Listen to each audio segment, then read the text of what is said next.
This whole, this whole series has emerged out of this book. It's called Seed and Spark. The subtitle is Using Nature as a Model to Reimagine How We Learn and Live. You can learn more about it in that link, including requesting a free digital copy of the book. But we decided that a book wasn't enough. We needed to actually come together and be in conversation with each other about all these good ideas.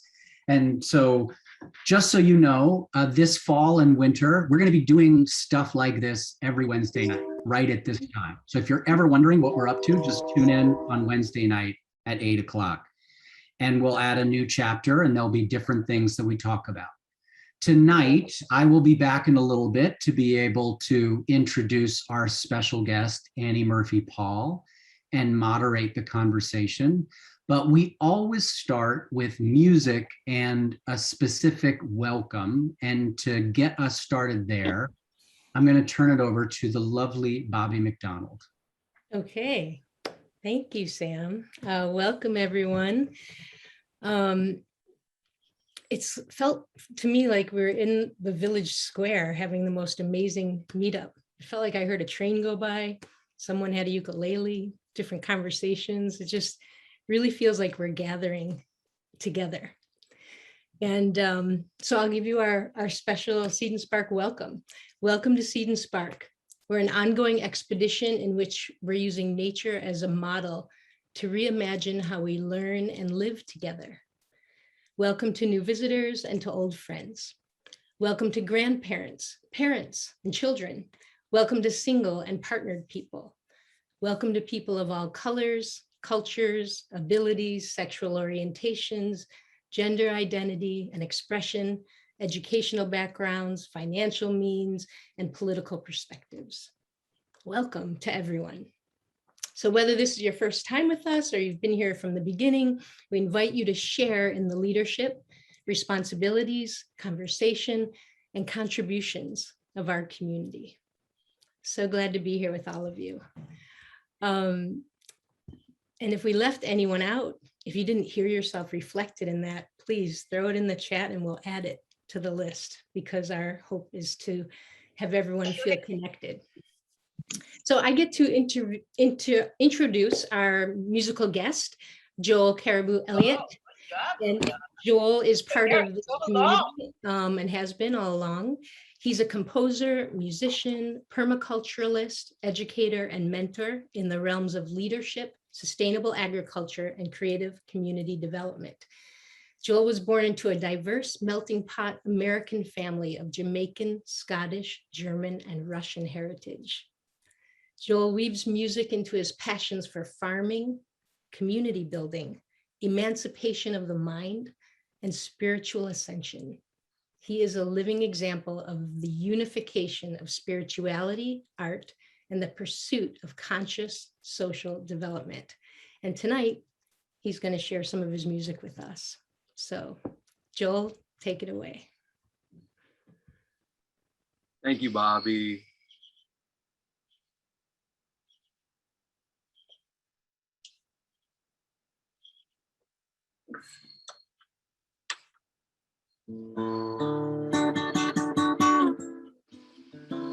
Can y'all hear that guitar, all right?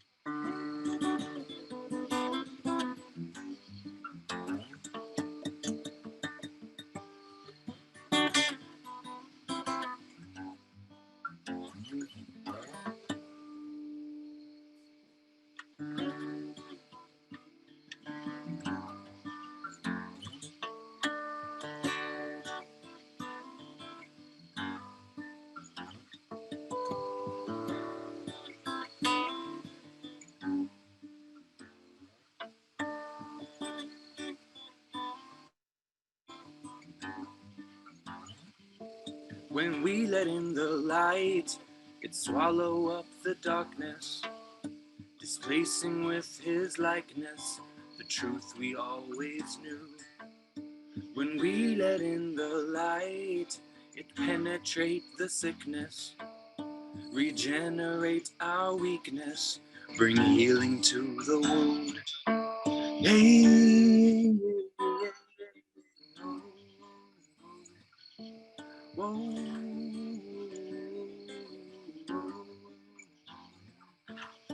when we let in the light, it swallow up the darkness, displacing with her likeness the truth we always knew. When we let in the light, it penetrate the sickness, regenerate our weakness, bring healing to the wound. Hey, oh. Whoa, whoa, whoa, whoa.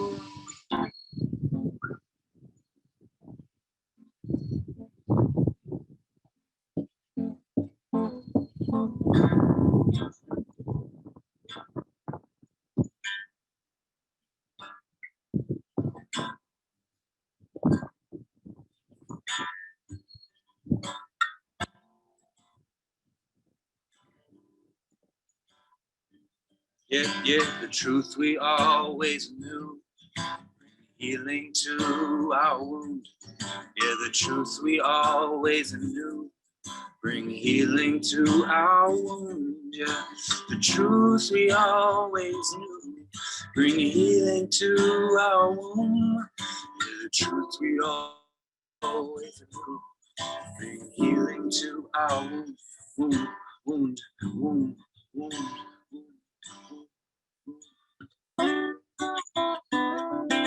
Oh.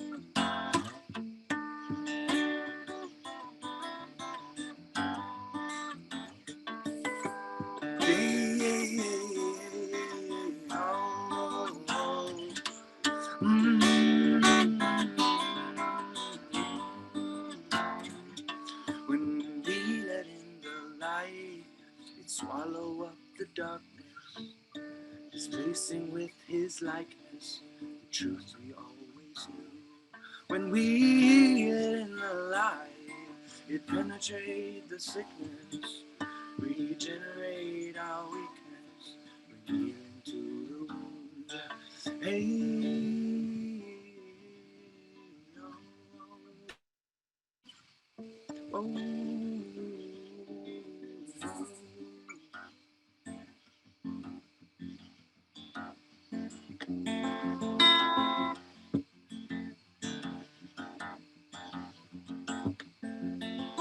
The truth we always knew, bring healing to the wound.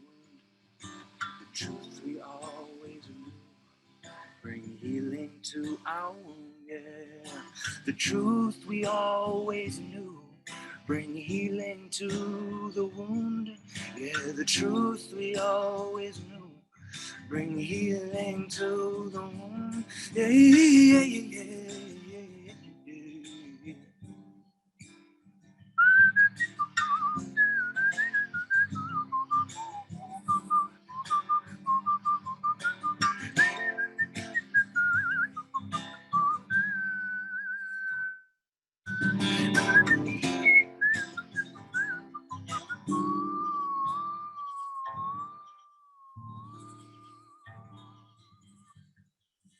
Blessings and peace, y'all, from Appalachia, Southern Appalachia, Blue Ridge Mountains, Western North Carolina, Asheville, Cherokee, Salagi, myself, Taino, Rastafari, Christianity, Islam.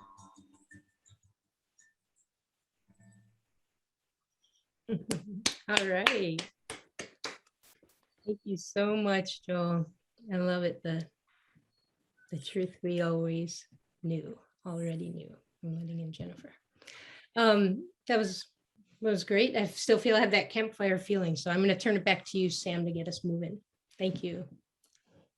Thanks, Bobby. Thank you, Joel. Again, good evening, everybody. And in case you didn't see it, I'm just going to share it again at the very bottom.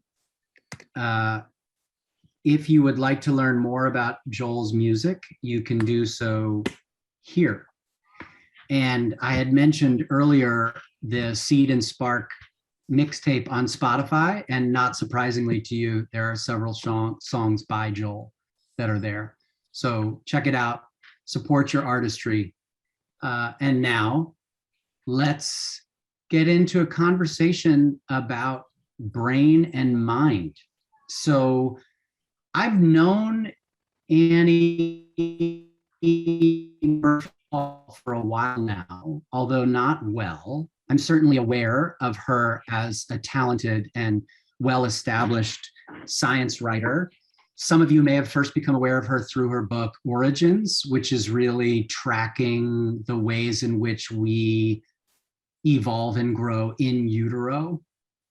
Maybe you became aware of her through the Cult of Personality, that was looking at the rapid expanse of personality tests and evaluating what those augured for us as a species.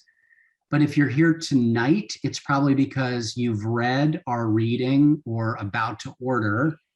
Where is it? The Extended Mind. I got my copy right here. Subtitled The Power of Thinking Outside the Brain. So obviously Annie is a talented writer, but it's important to say she's also a mother of two. She just fed her boys like right before she came to be with us. And she is here to kind of be a part of an emergent conversation of all of us about what we can learn about the brain and the mind. Annie, welcome. So glad you can be here. I'm so glad to be here. Thank you for inviting me to this amazing community. I'm really blown away.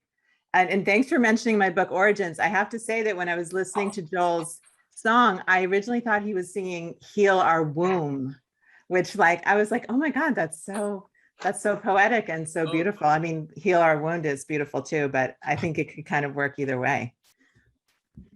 Yes. So the question I wanted to start with, and also just a reminder to everybody, I will moderate this discussion, and that means me asking as few questions as possible based on what you share in the chat.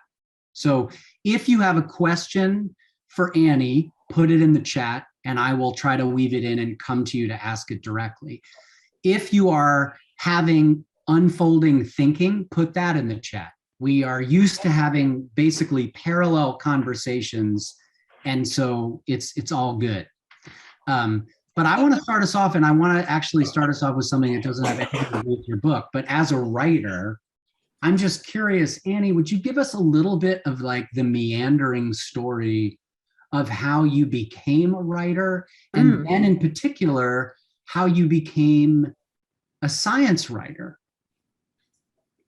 Oh, sure. Yes. I thought, Sam, you were asking there the story of the meandering path that writing this book took, which it definitely did, very meandering. But I would say that becoming a writer was not so meandering, just because it's the only thing I ever wanted to do. It's the only thing I ever thought I would be good at. So, and it's the only thing I have ever done, really. I was an American Studies major in college here in New Haven at Yale. So I'm back living in my college town after many years of living in New York City. And that major was not good for much except teaching me how to draw from different areas, in a multidisciplinary, interdisciplinary way, kind of like a magpie, which is a metaphor that I use in the Extended Mind, and it must have some kind of personal appeal for me. But so my first job was at my college's alumni magazine, where I learned that I really loved to interview and talk to and write about the research of academics, researchers, professors.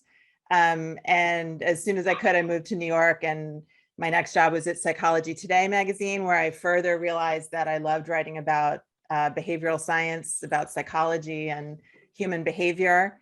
And then I went freelance, and I've been freelance for all these years, writing books, writing magazine articles. And yeah, I can't quite imagine doing anything else. I feel lucky to have been able to build a career around pursuing my interests, because that's really the only thing that gets me out of bed in the morning. Like, I really feel very much that my work is all about harnessing my own intrinsic interest and curiosity and passion for a subject. So that's very, very important to me. And I feel lucky that I've been able to have a career like that. It's funny that you said, as a brief aside, my wife is downstairs with two of her work colleagues. They're like having drinks on the back porch. And I haven't seen one of these colleagues in a while. And he was like, "Oh, are you joining us?" And I said, "No, I'm doing this thing." We had like a public series of conversations. And he's like, "So is that for fun?" And I was like, "Yeah." I mean, and that's, of course, whatever the work thing is, it should also be for fun. But since you thought that was where I was going, okay, fine. So then what is the meandering path that led to this book? And in particular, because there are so many things we can talk about, I'm curious, like, what is the nugget? What are the nuggets within this book that feel most precious to you, having discovered them? Yeah, and they do feel precious to me. And I feel like I can say that in part because the idea around which the book is built is actually not even mine. It's borrowed from two philosophers, Andy Clark and David Chalmers, this theory of the extended mind. But I didn't start out with the idea of writing about the extended mind. I started out with the idea of writing with the vague idea, and you start to see the problem, the vague idea of writing about the science of learning, which I became fascinated by when my own boys were starting school. They're now 12 and 15. So that was a while ago. And that, again, was a real confluence of personal interest and professional, my professional duties with my personal interests. There was so much exciting research coming out of the science of learning. I thought that there was a real need to share that with teachers and students and parents. And so I set out to write a book about the science of learning without really thinking about, as your composition teacher would tell you, that's a topic and not an argument. So I kind of wrote around that topic for a while, and I wrote about, lots of magazine articles and blog posts and newsletters about interesting research in the science of learning, but it was not coming together as a book. And again, like, in order for me to apply myself to the huge task of writing a book, to that long slog of being immersed in one project for a long time, it really has to be to feel worthwhile to me, and to feel like I'm contributing something fresh and original and new. I didn't want to write the book that was kind of already out there. I love Sturgeon's law, if you've ever heard this, that 90% of the stuff in the world is crap. And I didn't want to add like another book that didn't need to exist to the world, because there's plenty of those. And so I was on the lookout for a long time for a big idea that could animate and pull together all this research that was so interesting to me in the science of learning.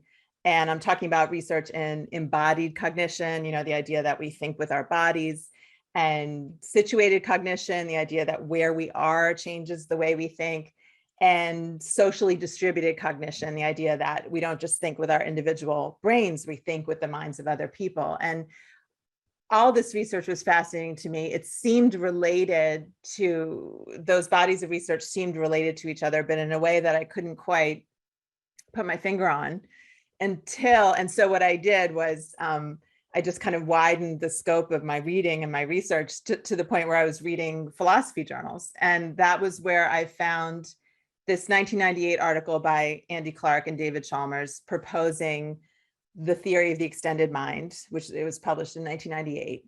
And the first line of that article really kind of stopped me in my tracks. It was, where does the mind end and the rest of the world begin? And that caught my attention because it not least because it would seem to have a really obvious answer, that the mind ends at the skull. It's contiguous with the brain. And that's certainly the conventional answer. But Clark and Chalmers were arguing that no, actually thinking is spread throughout the body below the neck. It's spread across the spaces in which we learn and work. It's spread, among other minds, and not least it's spread between us and across us and our devices and our tools. And that was a kind of light bulb moment, that I could see how this was the idea that could provide a spine for all of this research that I'd been collecting over the years.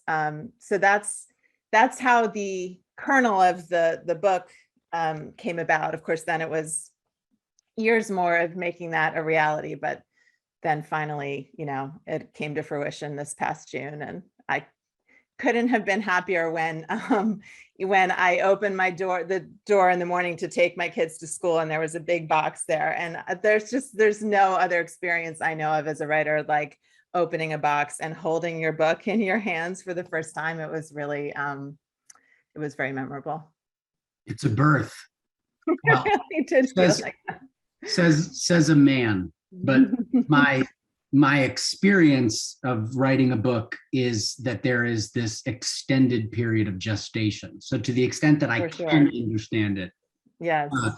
And in that spirit, like what were there's so many things that are nested in these papers, right? Like you're talking about metaphors for how we think about the brain, models for how we think about redesigning spaces, research studies that turn previous thinking on its head.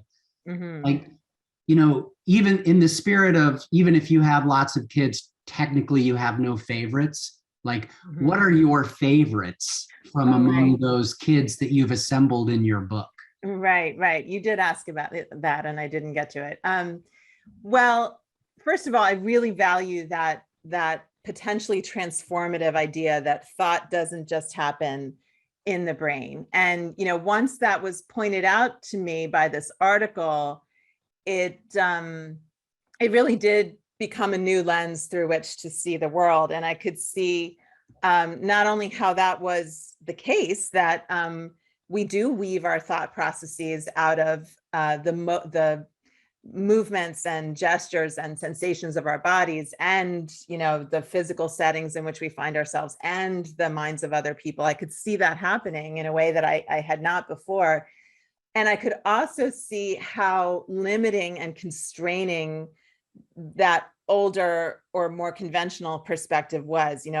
The philosopher Andy Clark calls it brain bound, this idea that thinking only happens up here.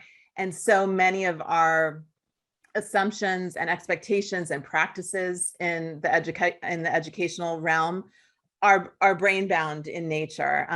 For example, the way we assess students, the idea that we can measure what's going on, we can best measure, or we can measure at all, what's going on, what they know, or what's going on in their minds by making them sit still, don't talk to your neighbor, don't draw on the rich affordances of your environment. That to me just started to seem so limiting.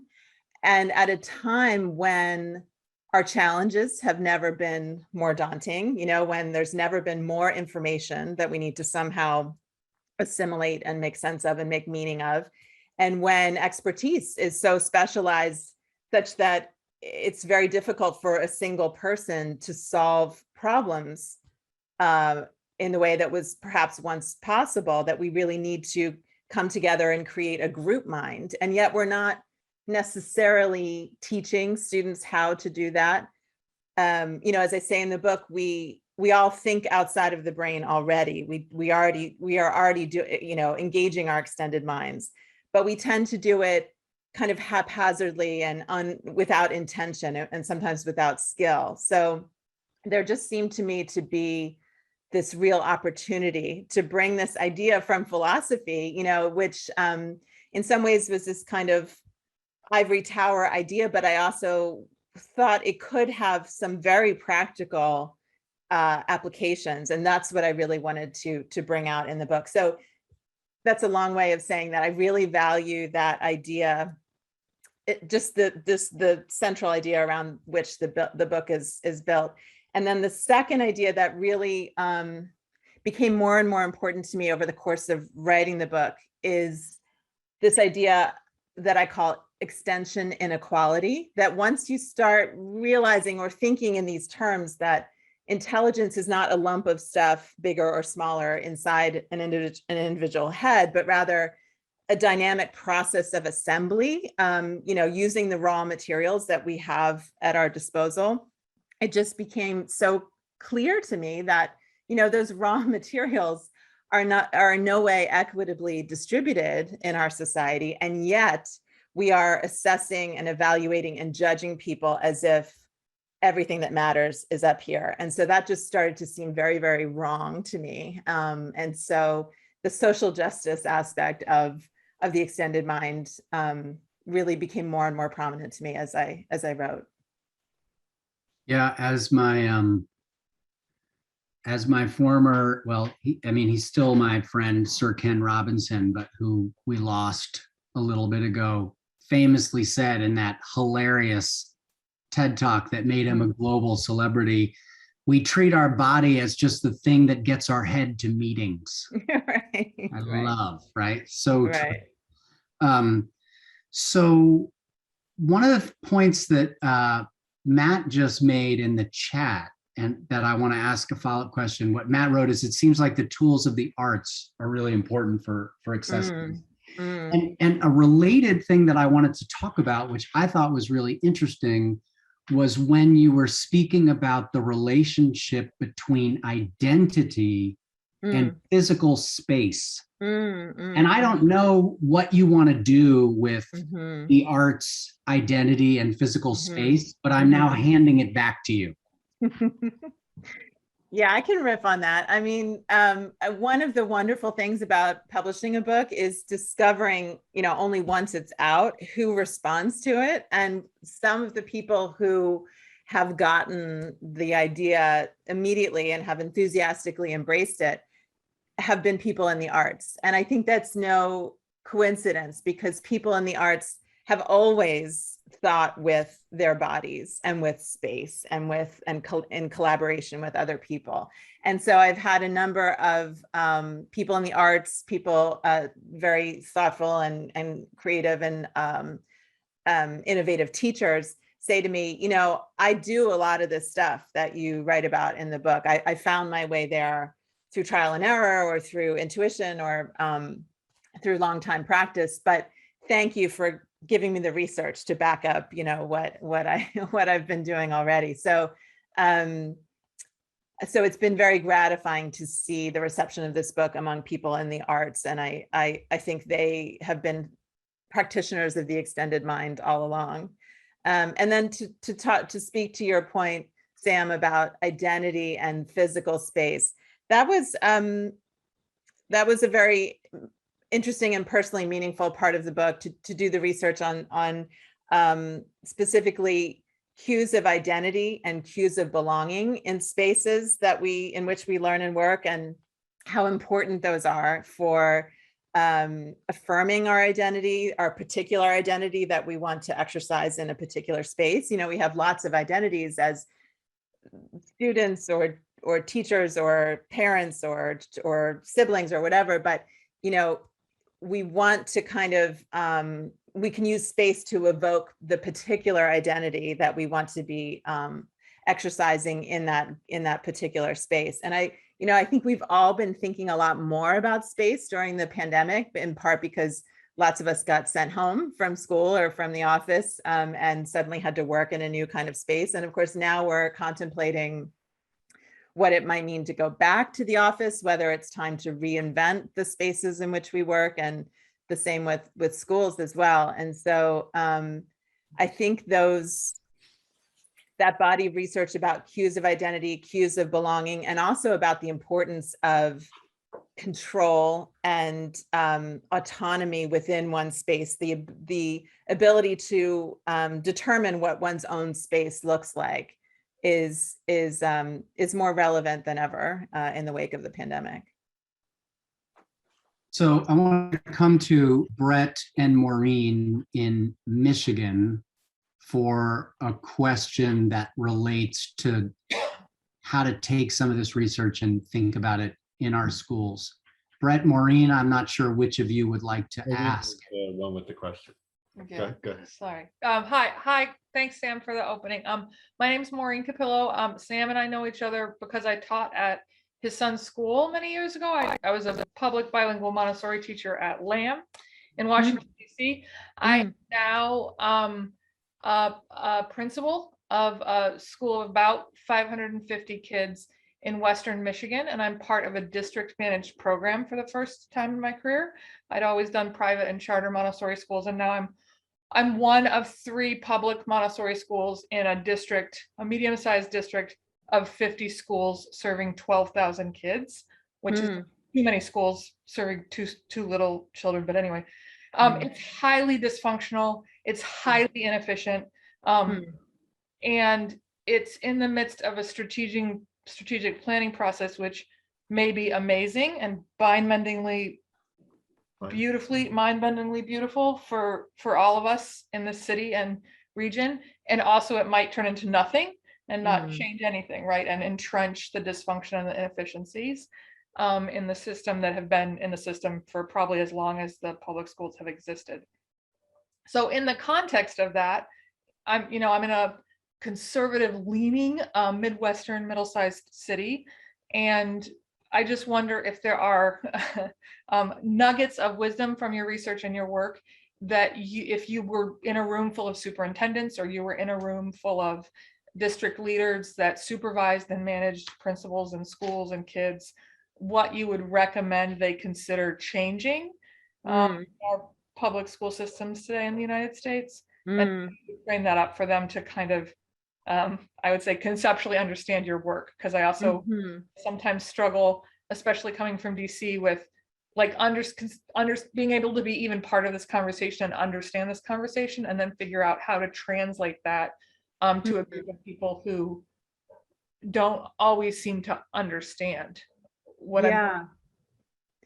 Yeah, well, thanks for describing your situation there. That sounds challenging. I mean, I'm very intrigued to hear that you're a Montessori teacher, because again, Maria Montessori seems like someone, as with artists and the arts community, who really understood the importance and the centrality of the body and prepared space and social interaction to education way before many other people did. And I wonder if, do you feel valued as a Montessori teacher? Is the philosophy of Montessori acknowledged and celebrated by the superintendents? Well, I would say I'm less alone than I would be in a place like Louisville, Kentucky, for example, where they have 60 schools and 1 Montessori. So I could have taken a job as a principal in Louisville, Kentucky. I was part of the same job search. I chose Grand Rapids. I chose Grand Rapids because it was a smaller, more intimate community. It was close to a lake.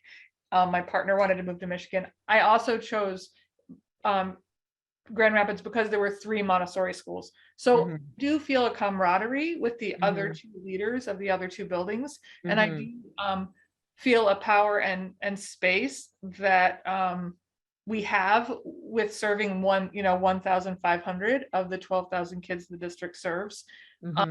My teachers and the other 2 school leaders and the other teachers in the other 2 buildings spend a lot of time being required to go to PD that makes us feel very, very isolated and very alone and very misunderstood, right? There's a lot of blocking a Pearson access, Go Math or Ready Gen pacing guide curriculum into my building, and a lot of like sending stuff back because that's not what we do. So I guess I would say like it's a mixed bag. And I think that in general, the district likes to talk a good game about being innovative and having these like things that they do that are special. But the reality is there's an enormous opportunity gap between the neighborhood schools that serve predominantly Black kids in the southeast and southwest sectors of our city and the 70% white majority that's in my building. And the test scores and the performance and just the general. So like, yes, but not enough to like flip the whole city, right? Like, you're not like, yeah, that's amazing. And every child in our city should have access to that all day long, starting at 3, and have a bilingual layer to it. Like, you know, so I guess it's that's a complicated, thank you for asking. It's a complicated, I don't know exactly how to answer it. Yeah. Well, Like, I wonder if you are interested in bringing this, you know, an extended mind perspective to others who don't know about it, or you know, you're not sure how they'll receive it.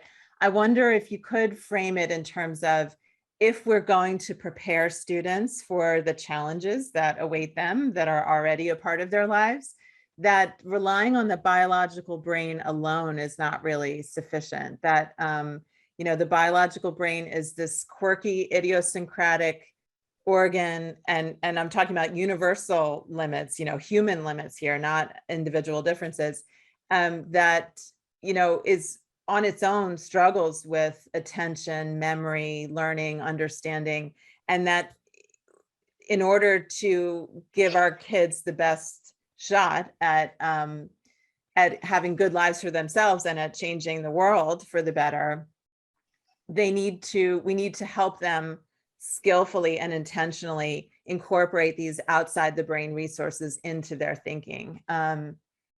I don't know if that would. Annie, I thought the brain was a muscle. Or wait, Well, no, the brain is a computer. Or wait, no, the brain is a magpie.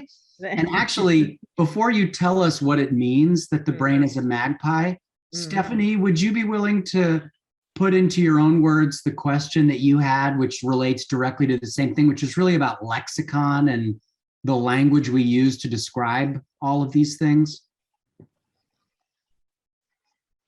And Stephanie, you're on mute. Hi, Annie, and thank you for being with us. So my question in the chat was, was around the word smart. I've heard so many conversations during this time of COVID and beyond, but it's, how could they think that way? They're so smart. Could they not wear masks? They're so smart. I mean, it's the equation of this monolithic construct of smart, which is why we test the way we test. It's why we assess what we assess. It's how we think the way we think. So I'm just curious about, because I have ordered your book. I thought I'd have it read by now, as Sam knows, but so have you... Stephanie likes to read as much as you do, Annie. So have you redefined... dangerous habit. Yeah. Have you redefined the new smart, the real, I call it the real smart? Yeah. And part of it is the answer, the response that you gave to the last question about if we're going to prepare our kids, obviously it's not, if you get a 4 on an AP test, okay, you're ready to be president. And then the lexicon of speaking with others and colleagues and anyone about the extended mind, because I didn't have this in the chat, but one of my big questions also is, because the mind almost like the pinnacle of how we view most things. If you're smart, you got it, you know, to say people, well, you know, it's not all in your brain. There's a heart intelligence, there's a spiritual intelligence, there's an embodied body intelligence. And then if that is not the scariest of every student at Harvard, Yale, Stanford, Princeton, or CEO, I don't know what is. What?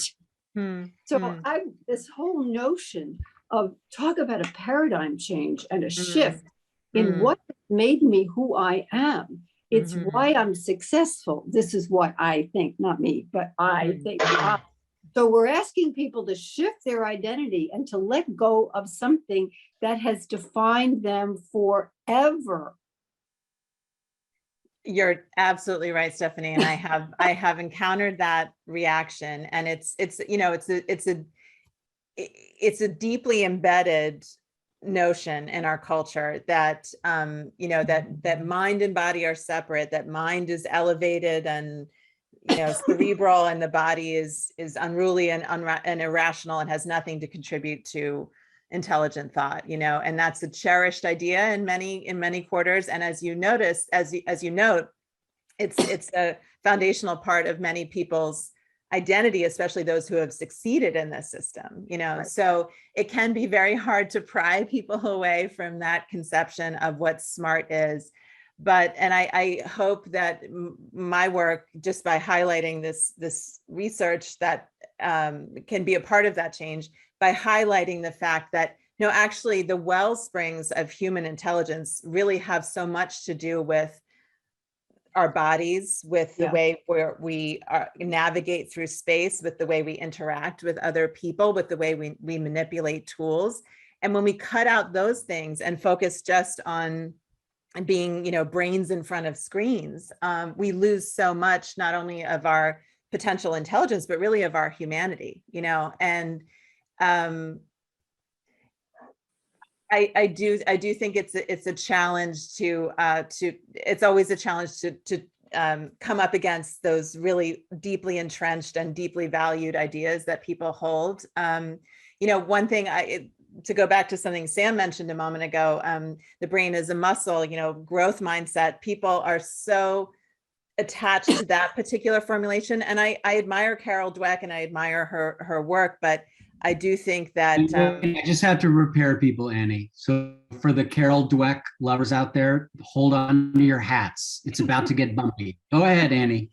Yeah, not only that, the Angela Duckworth lovers too, who like her idea of grit, because as much as I admire those two researchers and their work, I do think that the foundational metaphor on which their work is based, this idea that the brain is a muscle, and that the way you get smarter is by exercising it relentlessly, like a physical muscle, is ultimately really limiting. And for one thing, it doesn't give a student who is struggling with a difficult academic task very many options other than sitting there and exercising their brain until they get it done, which, as we know, can lead to a lot of frustration and a lot of distress.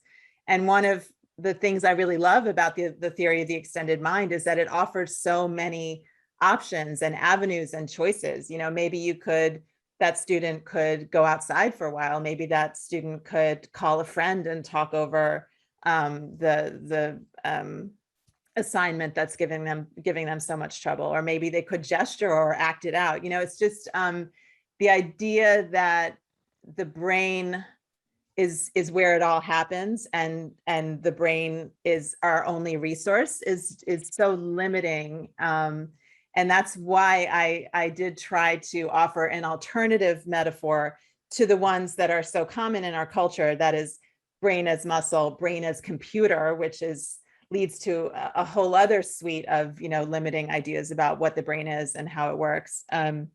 So I came up with this idea of the brain as magpie. The magpie is this bird that's famous for plucking, shiny bits from its environment and weaving them into its nest. And I loved that image of the brain as a magpie pulling bits and pieces from what's available in its environment and weaving them into its thought processes.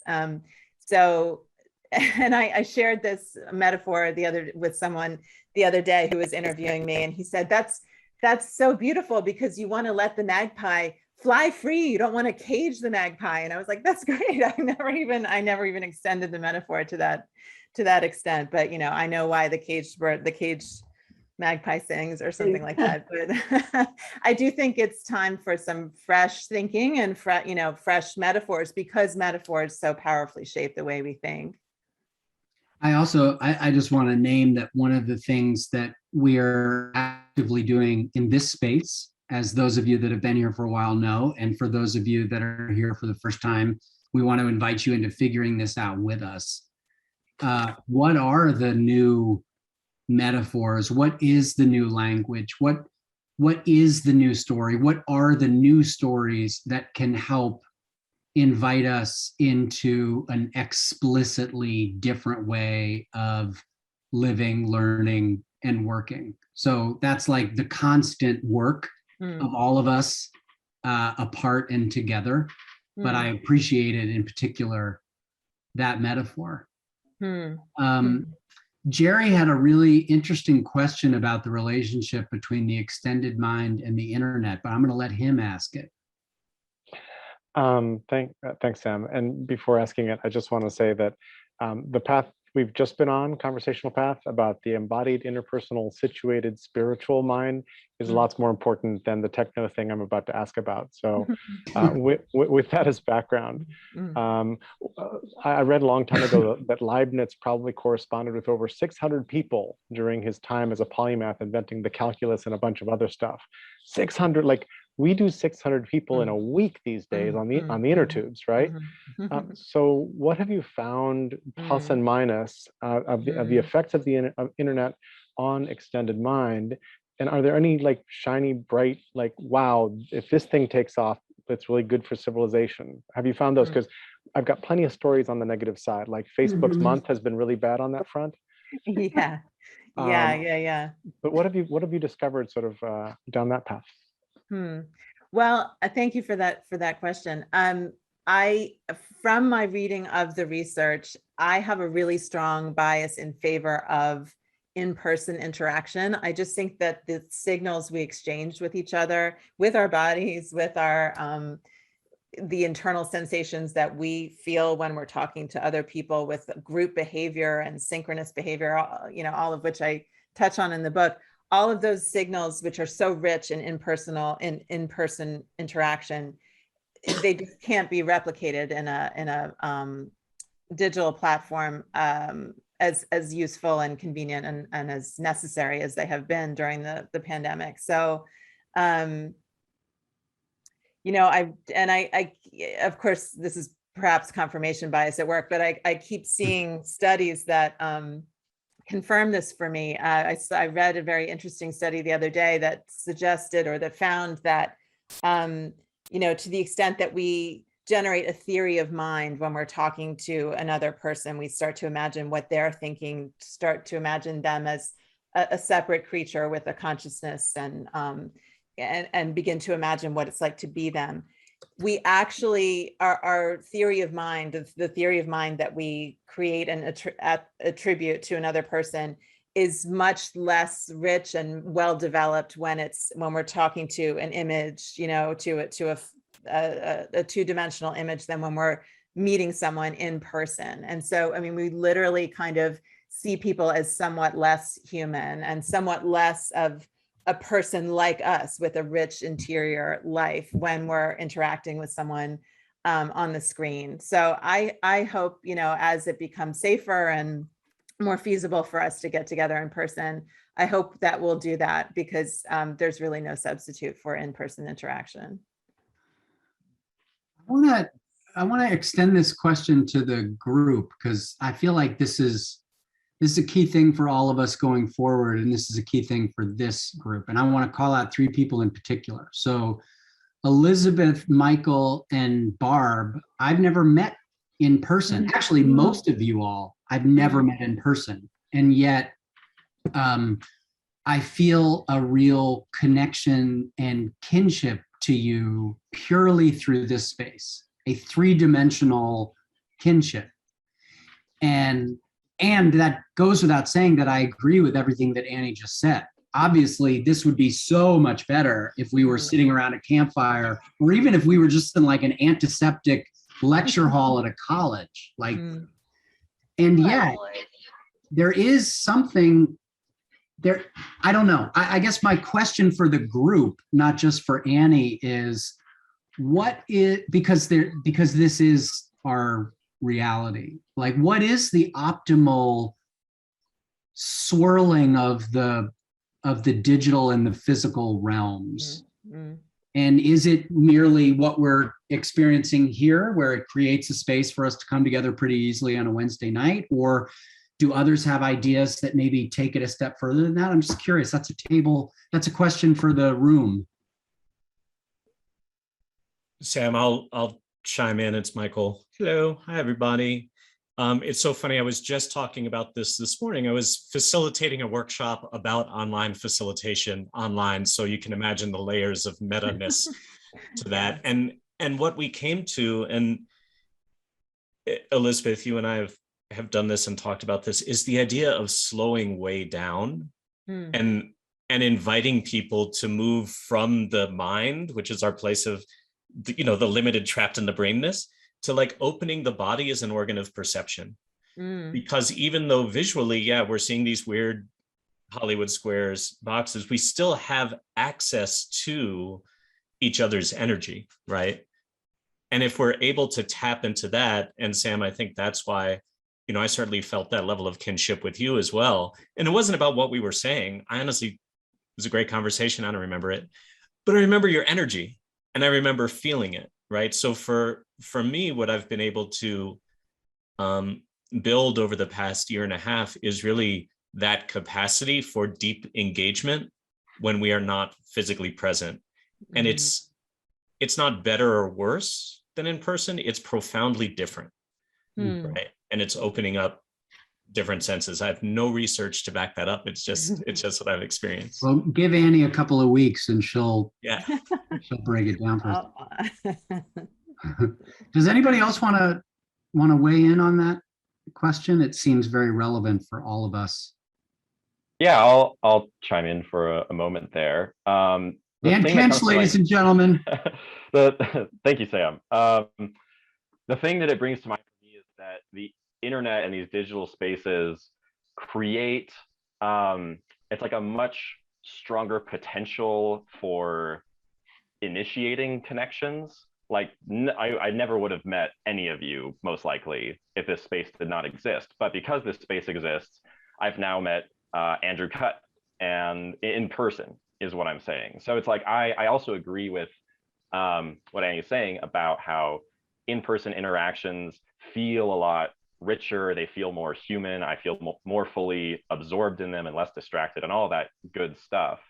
But if the internet was totally gone, those interactions could only happen if I crossed paths physically with these people. And so having the internet provides a lot more of these opportunities to initiate that connection, and then from there something can develop or grow out of that then leads to an in-person community or interaction or what have you.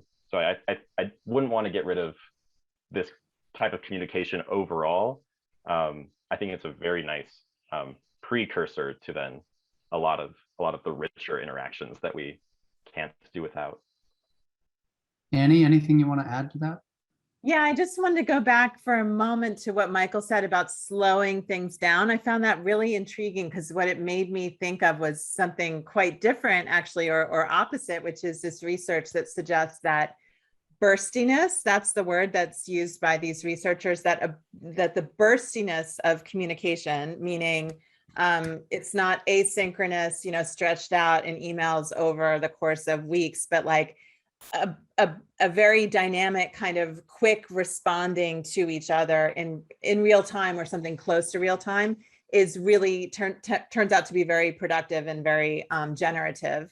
And I was thinking that a meeting like this, where we do all make an effort to get together at the same time, talking live, with each other and building on what the other ones are saying and responding so immediately. I think that's probably, that comes close to like an ideal of like digital communication. Sam? Sorry, I was muted. Yes, go ahead, Ani. I was wondering what was going on over there in your square, so I'm psyched that you're about to say something. Yeah, it's like, I don't know what it is, but I often have a sense of a patterning of thinking that from somebody else, like Sam, that we've never been in person, but I know you. There's something about you that I know and resonate with. And I feel that way with Stephanie and Dan and Bobby and others.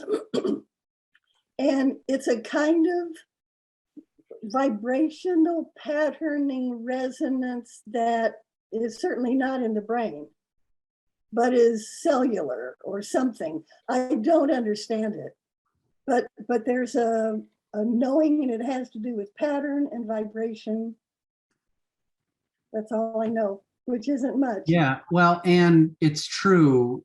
And then I was actually about to Elizabeth, so I see that your hand is raised, and I also see that I missed Kim, so we'll come to Kim in a second. I also want to say it's 9 o'clock, so I'm mindful of the fact that soon I want us to get to a point where we can wrap, so just keep that in mind. But in a way, the vibratory connection that you're talking about, Ani, it is possible to feel that through the digital space. But I think it was Dan who said that its primary function is as a precursor. I love that. And just to say, the reason I've been talking with Elizabeth and Michael and Barb is because we're planning physical in-person events for any and all of you. So stay tuned for that. But Elizabeth, I don't know if this is where you were going, but I will just say, in my mind, I was about to come to you because I was curious.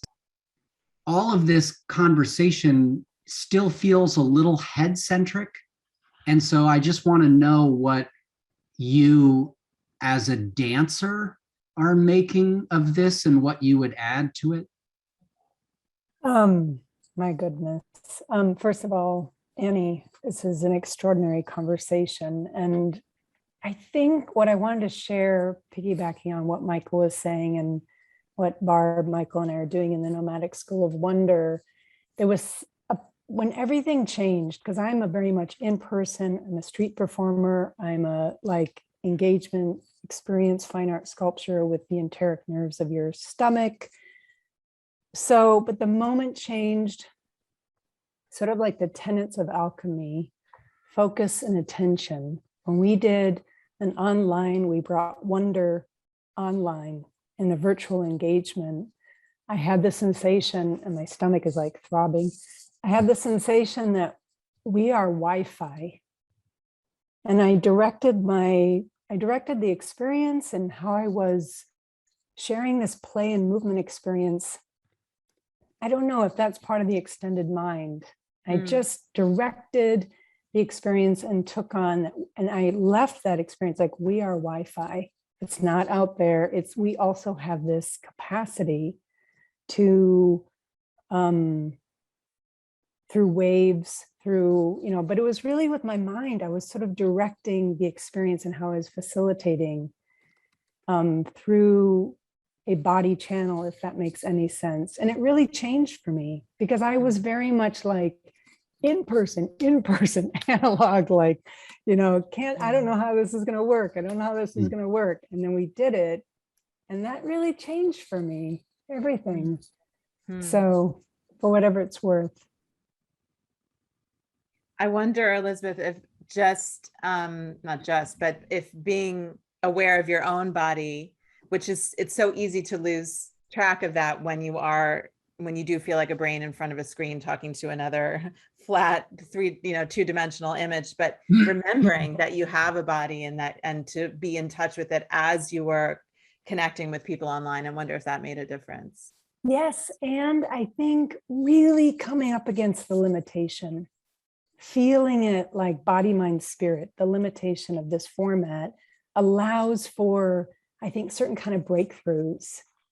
Like when you really push up against it and you kind of feel all the contraction of it, then I think something is created. I mean, sort of the nature of how creativity, it's like in more limitations, we find a way for something to persist or to change and transform such that it can be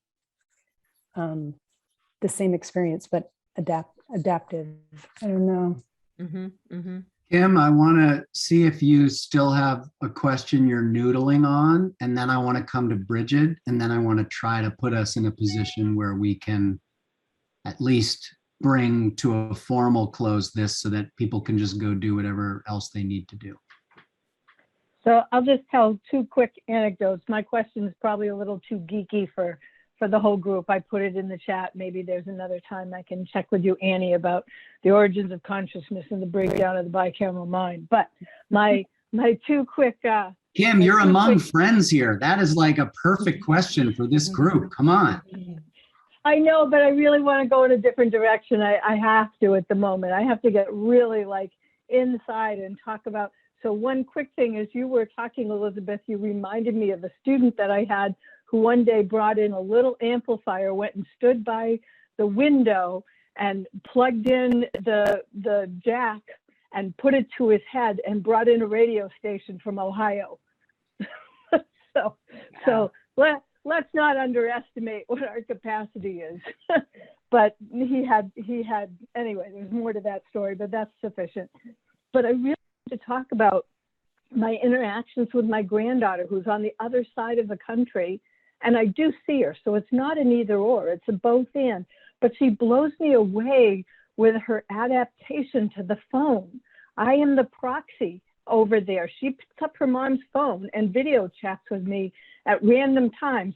And we literally paint together, eat together, run together, play hide and seek together. Go figure that. Read books. Like, I couldn't come up with these things. She'll see me eating something and tell me she wants to taste it. So I put my hand up like this and she goes, right? So there's something that isn't part of our experience that's emerging, that's so beyond anything I've ever experienced or explored. And the other day she took the phone and she put it over my 2-month-old grandson. He heard my voice, he got alert, he looked at the camera and he smiled at me. So there's something more to this. And I think maybe there's an area of research looking at how, maybe it's grandparents, how are grandparents connecting to their grandchildren, even having gone like 18 months without being able to be in person with them. I think there's something really fascinating in there. You know what you make me think of too, Annie, just to add real quick to what Kim said. As also an American Studies major, I remember reading I read a whole bunch of slave narratives, including John Graniasaw's, which was from like the late 1700s. And he was a slave on a ship. He was the property of a captain.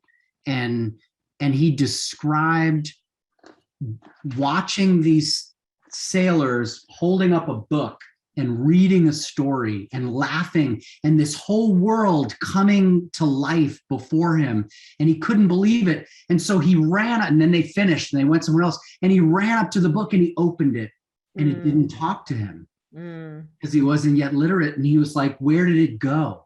And something about what Kim is saying, in the same way that this technology has the ability to transport us in ways that are both beyond and limited from this technology, it is interesting to think about. Bridget, what are you wondering? Hi, I'm thinking about dancing and movement because I had a great conversation with my adult children. This weekend was my son's wedding, and my great nephew was 5 years old, was, put in a position of having to meet a lot of adults. And he was constantly being asked questions, and he was giving them side eye and, hiding and not talking. And many of the adults, including his mother, were saying, oh, he's shy. But then the dancing began. And he hit that dance floor like an expert, incredibly competent. He had moves, but he also was reaching out to others and communicating. And he had dialogues through movement with strangers that he would not have spoken to. But on the dance floor, they communicated, and he had a great time. And he was an incredibly intelligent, dynamic personality on that dance floor, legitimately communicating with adults through his body language. And they were reciprocating back to him in a like-minded way.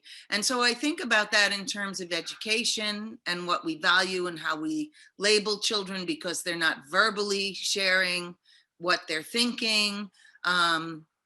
And also how we do that online. So, you know, why are we asking them to talk to us from their little boxes when they're in, you know, in that? And it also reminded me of a time that I was working with some 9 and 10-year-olds, and we were crossing the West Side Highway in Manhattan to go exploring some building that was going on. And the kids heard there was a lot of noise and nobody was talking. But as they were crossing the street, the jackhammer was really loud right near them. And they all started to walk. Just one of them started, and then the rest of them started. And for the rest of this hour of exploring, they were constantly mimicking sounds with their bodies. They weren't talking necessarily about anything. They weren't asking. I wasn't asking a lot of questions because that's, you know, not my style, but I'm listening to them. And I realized I had to listen to their bodies. And a whole study came about through what their body's response to the sounds they were hearing that later became quite, you know, intellectual, if you want to use that word, as far as their research about various things and why they make sounds they do or what have you, or what they were doing and everything like that. But it all began with honoring their response to sound with their bodies. And so it just makes me think about how important that is, and what a big boundary that is in education that we need to cross over to help educators understand the value of that. Yeah. Say that again, Joel. We didn't make out what you just said. I just said blessings. This Yes. is where we need to go. Yeah. Annie, what do you think in response to all of that? Where are you at? Yeah, well, I had many thoughts. When Kim was talking, I was thinking about this research. My mind always goes to research, but studies about how difficult and even impossible it is for very young children to learn from videos. But those same children are able from pre-recorded videos. But those same children are able to learn when there's contingent interaction between themselves and an adult, even when that's happening on a screen. So it's not the medium so much, it's the nature of the communication. And when a young child is being talked at without being interacted with by a video, learning doesn't happen. But I think what Kim was talking about was a beautiful example of real learning and real communication happening because it's so back and forth, that conversational ball is being tossed back and forth. And then the person who spoke just now about dance and sound and bodies, what was the name? I'm sorry, I missed it. Bridget. Oh yes. So what Bridget was saying made me think of the research that suggests that before human beings ever evolved spoken language, we were communicating with gesture, and gesture is still with us, obviously, but it's not a kind of add-on or a clumsy kind of accompaniment. It's actually our first language. You know, we all know that our children gesture before they can really say words, and there's something primal and primordial and essential about communicating with the body that came before, both in the history of human beings and also in the individual history of every person, that comes before and is kind of the root of the verbal kind of communication that we value so highly, and I would say overvalue in our school settings. So I am mindful of the fact that we're coming up on 9:15. I'd like to suggest that we end with a little space for everybody's voice. And so, you know, maybe a 5-minute Quaker close, and the prompt, which you can feel free to ignore, is either what I'm wondering is what I want the prompt to be is, what is the message you want to share with everybody else that is coming from your body, not your brain? Some of us are going to be comfortable with that. And for those of us that aren't yet comfortable with that, it's okay. You can tell us what you want to share from your brain. But I am curious, like, after that conversation, what is vibrating within you? Let's end with that. And for anybody that is here for the first time, Quaker meeting style, you don't have to say anything if you don't want to. But if you do want to share, only share once so that you can create space for others. And Annie, as our special guest, you get the last word. So I will let other people know when we're coming to that. As long as it's not the first, I'm good with that. All right, good. So I'm back to what Michael said about openness, and my body is feeling openness and receptivity.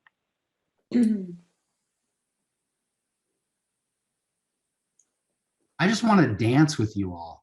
Yeah, right. When you said that, it's like I had a bodily response with your invitation, and became aware of my cells and the 1.4 volt of the 50 trillion cells in me that we all have that. We all have that, and our bodies are capable of so much more energy and vibration and work. I mean, those aren't the right words, but we're powerhouses. Hallelujah. In our body. Yeah, Joel. Hallelujah. All right. Come on. Come on. Yeah, it's true. I mean, we're not fully deployed yet. But I have a sense in my own body of what it would feel like if we all were fully deployed with each other. Well, I just want to invite y'all, and Andrew Cutt has roots in Asheville, North Carolina. I'm in Asheville, North Carolina. We're having ecstatic dance here regularly, and a lot of music, and it's a very intentionally held place. So if anyone wants to have Seed and Spark in Asheville, North Carolina, you're welcome. Loves. Let's dance.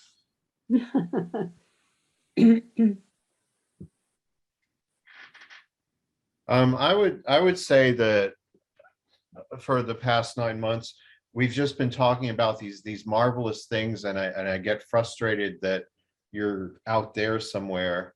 So when I had the opportunity to actually do this in person with a bunch of middle schoolers and have an econ design lab, we did it, and we've just been doing marvelous things, and I'm so grateful to this group for putting up the framework. You know, I never could have done it without this kind of framework.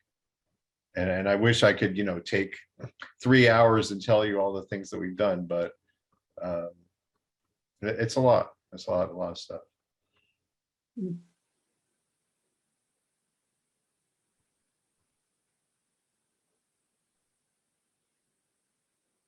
There's a song by John Baptiste, who's from the Baptiste family, Haitian New Orleans family, and the Baptiste family has established much of jazz music in America. And John Baptiste, who does Colbert Show now, is famous. And he says, "When I dance like this, I feel like freedom." And we like to talk about, those of us who are educated like to talk about freedom in some kind of political, social way. And it's not, it's relative. Freedom is the most relative thing. It's a meaningless word. But the only thing that every human being can relate to is the freedom in dance, because our whole body and mind lets go in the rhythm of music. And it's hard for a group of professionals to embrace it. It's nice to like laugh and smile about that, but I just want to challenge everyone to embrace a culture that actually involves this actively. And everyone's on their own journey, and we can sit in the philosophizing all day. And I just want to invite you all to Asheville, North Carolina.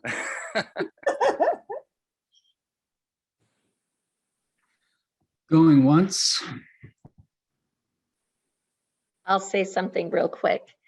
I keep thinking about the magpie and how liberating that is. And I mentioned to Annie that I'm using that all the time in talking to educators and working with educators. But what a liberation to regard the brain and our capacities as this bird with wings, as opposed to this machine. And so in terms of embodying, I love the image of sort of channeling that magpie. Yeah. Thank you so much, Homa. I feel such a connection to Homa because she lives where I grew up, actually, on the main line in Philadelphia. So I'm so glad that metaphor makes sense to you and is useful to you. Absolutely. Going twice. I have to say, as a Montessori person, movement is like life. I mean, it's what happens in a classroom. Children move from one spot to another. And in that movement, they learn. And in that learning, they grow. And in that growing, they become. And so listening to a conversation about the extension of the brain and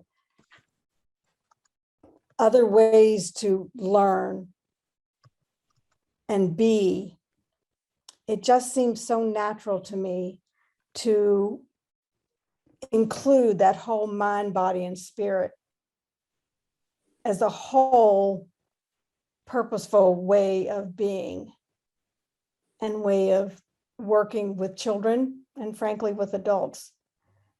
And I'm very grateful to be here for this conversation.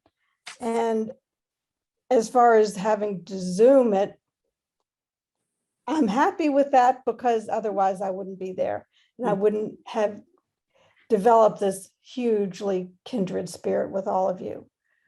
So thanks. Thank you. Beloved. Annie, take us home. What's vibrating in your body? Yeah, well, what I'm feeling is really this feeling of warmth about being so welcomed by you all into this circle. It really feels like a circle, even though that's not how it looks on my screen. But and I, having been immersed in the literature on embodied cognition, it's so striking to me now. I can't not see it and hear it. How often our words, our choice of language is embedded in that is a metaphor that involves that links it back to our bodies, to our bodily experiences. And so when I say I feel a sense of warmth, that's not just a word, it's actually linked to thousands of experiences of being literally embraced, in my life. And I love the idea that that's what we're drawing on when we use words. They go so much deeper than we realize. And so warmth and warm, that's what I feel. So everybody take yourselves off mute. A round of applause for Annie Murphy Paul and for one another for just taking an hour and 22 minutes to give to one another in this space.